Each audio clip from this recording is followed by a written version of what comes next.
Hello guys, welcome back to new video. This is Ganesh, GDS BPM.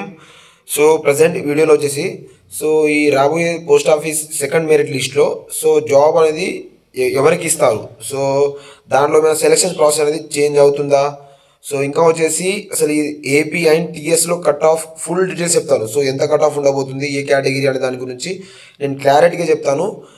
ఇంకో topic వచ్చేసి 10/10 ఉన్నా కూడా జాబ్ ఎందుకు వస్తలే, దాని టాపిక్ గురించి నేను క్లారిటీగా చెప్తాను. మనం ఇంకా లేట్ చేయకుండా డైరెక్ట్ వీడియోలోకి వెళ్ళిపోదాం. వీడియోని మీరు లైక్ చేయకపోతే లైక్ చేసుకోండి ఫ్రెండ్స్. ఇంకా చాలామంది ఏం చేస్తున్నారంటే మనకు ఛానల్ వచ్చేసి చాలా కొత్త మంది చూస్తున్నారు. మీరు సబ్స్క్రైబ్ చేసుకుని మన ఛానల్ని చూడండి ఫ్రెండ్స్. ఇంకా ఈ వీడియో అనేది మీ ఫ్రెండ్స్కి ఎవరికైతే యూస్ఫుల్ అనిపిస్తుందో వాళ్ళకు షేర్ చేయండి వెంటనే.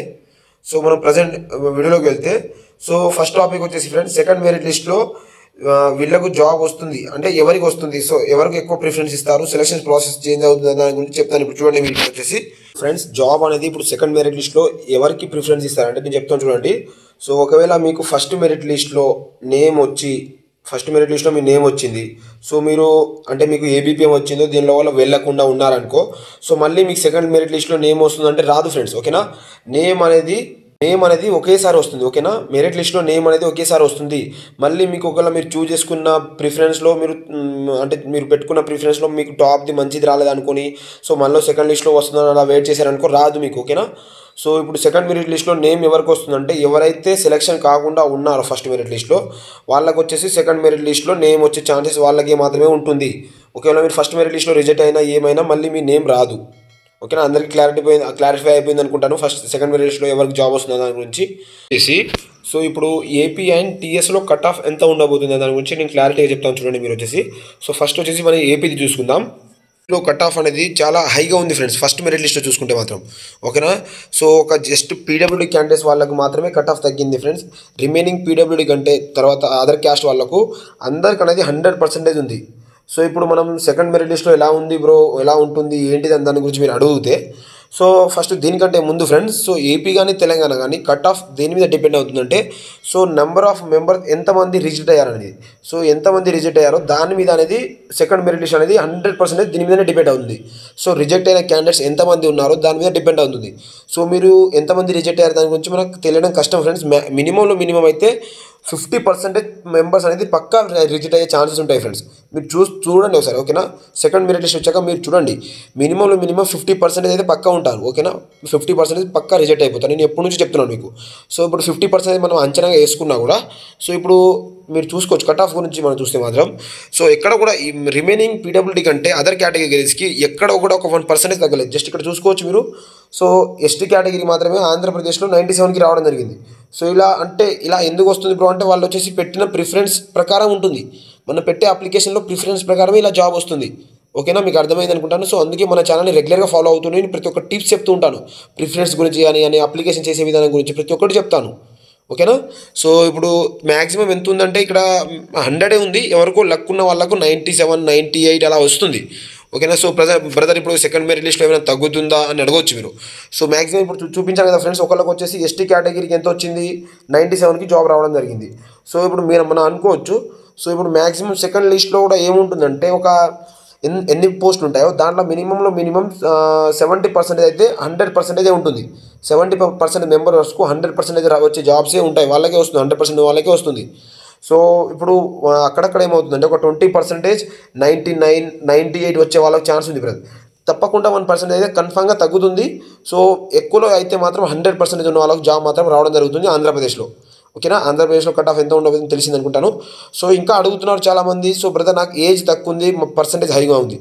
బ్రదర్ మీ ఏజ్ అనేది ఎప్పుడు కన్సిడర్ చేస్తారంటే వెన్ మన పర్సంటేజ్ అనేది అదర్ పర్సన్స్తో కంపేర్ చేసినప్పుడు ఒక బీఓలో ఇద్దరికి సేమ్ పర్సంటేజ్ అయినప్పుడు అప్పుడు మన ఏజ్కి సెకండరీగా వాళ్ళు వెళ్తారు. ఒకవేళ ఒక బీఓకు నువ్వు అదే పోస్ట్ ప్రిఫరెన్స్ ఫస్ట్ ఇచ్చి ఇంకో పర్సన్ కూడా అదే ఫస్ట్ ప్రిఫరెన్స్ ఇచ్చినప్పుడు ఇద్దరికి సేమ్ పర్సంటేజ్ అయినప్పుడు సెకండ్గా వెళ్తారు. ఓకేనా, అర్థమైంది అనుకుంటాను. సెకండరీగా ఏజ్కి వెళ్తారు. ఇది ఫ్రెండ్స్ ఏజ్ అనేది కూడా చాలా ఇంపార్టెంట్. ఏజ్ అనేది మినిమం 24, 23, 22 నాలో మాత్రమే ఎక్కువ సెలక్షన్ ఛాన్సెస్ ఉంటాయి. ఇప్పుడు తెలంగాణ చూసుకుంటే మాత్రం ఎంత ఉందంటే 95 మినిమంలో ఉంది ఫ్రెండ్స్. ఓకేనా, 95% అనేది మినిమం ఉంది. 95 వాళ్ళకు చాలా మందికి రావడం జరిగింది. 95 కంటే ఎబో ఉన్న వాళ్ళు 96, 97, 98 వాళ్ళు 99, 100 వాళ్ళకు కూడా వచ్చింది. ఓకేనా. సో ఇప్పుడు తెలంగాణలో కట్ ఆఫ్ ఎంత ఉండబోతుందంటే ఒక మినిమంలో 50% మెంబర్స్ అనేది రిజెక్ట్ అవుతారు. సో తెలంగాణలో కూడా పీడబ్ల్యూడీ కేటగిరీస్ వాళ్ళకి తక్కువ కట్ ఆఫ్ ఉంది. సో అంటే 94, 93 ఉన్న వాళ్ళకి పీడబ్ల్యూడీ కేటగిరీస్ కూడా రావడం జరిగింది జాబ్.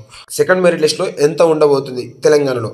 సో మినిమం ఫ్రెండ్స్ 95 అయితే పక్కా ఉంటుంది. ఓకేనా, 95 ఉంటుంది. బట్ ఇప్పుడు సెకండ్ మెరిట్ లిస్ట్లో ఏమవుతుందంటే 95 ఉన్న వాళ్ళు చాలామంది సెలెక్షన్ అయ్యే ఛాన్సెస్ ఉంటాయి.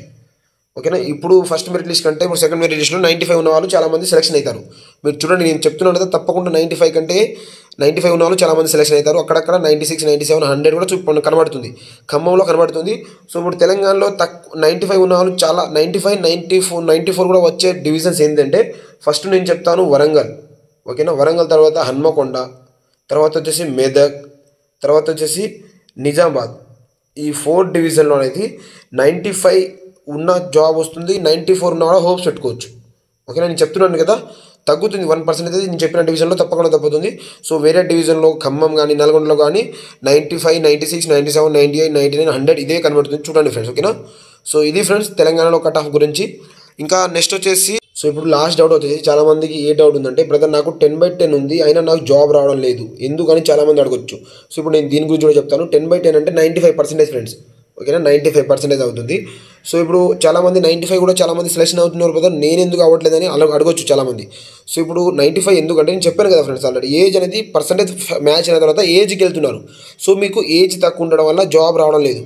ఓకేనా, సో మినిమం నా ఫస్ట్ మెరిట్ లిస్ట్లో సెలెక్షన్ అయిన వాళ్ళు ఎంత ఏజ్ ఉండవచ్చు అంటే 24, 23, 22, 21 ఇదే ఏజ్ ఉండొచ్చు ఫ్రెండ్స్ మ్యాక్సిమం వాళ్ళకు. ఇంతకంటే ఎక్కువ ఉంటుంది. ఇప్పుడు మీరు చాలామంది నేను కామెంట్ బాక్స్లో చూసేది ఏంటంటే చాలామంది ఏజ్ ఎంత ఉందంటే 20 అని పెడుతున్నారు.